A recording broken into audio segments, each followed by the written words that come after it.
Hi there! This video is going to continue on with the crap design series with the second concept of alignment.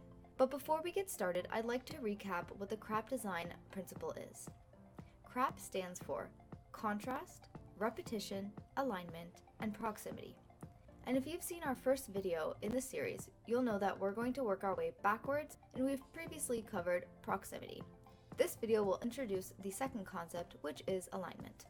Also, this principle comes from the Non-Designer's Design book, which is an amazing tool for content creation, and we highly recommend giving this book a read. Let's get to it.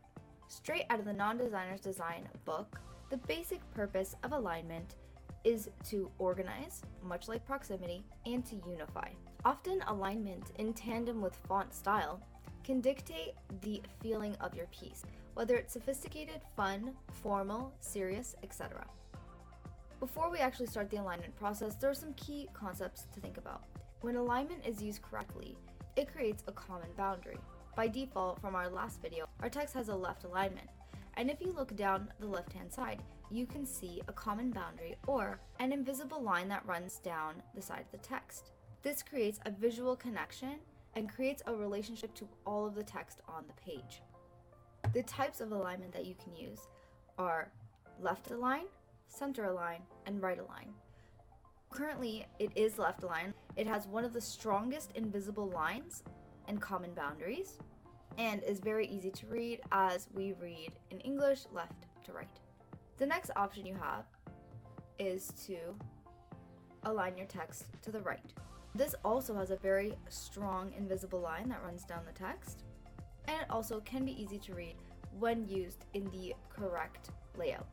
A quick tip about aligning your text is you want to find a strong alignment and stick to it. Before you even start laying out your text, you want to find something on your slide or in your visual design that you can align it to.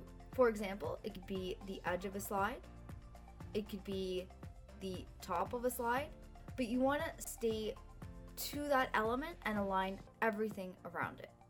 The last type of alignment that we're going to look at is center align.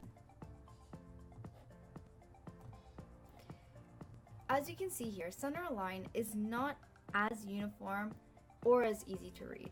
And that is because the invisible line or common boundary that runs down the text isn't as strong as the left align or the right align text.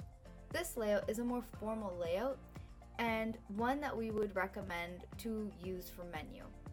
As a general rule of thumb, I would highly recommend going with the left align text.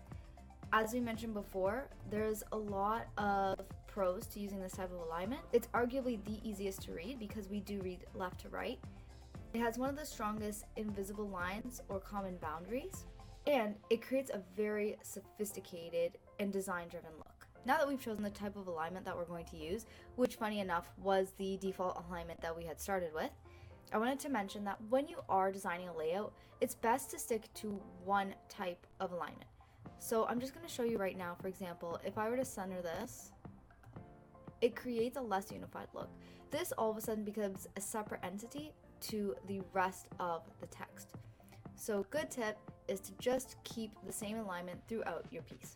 This is the rule of alignment. It's very simple. As you can see, we really haven't done much to our slide, but it's very important to understand when and why you should be using certain types of alignments. Just to recap, up until this point, out of the crap design principle, we have covered proximity and alignment. Stay tuned for our other tutorials that are going to explain repetition and contrast.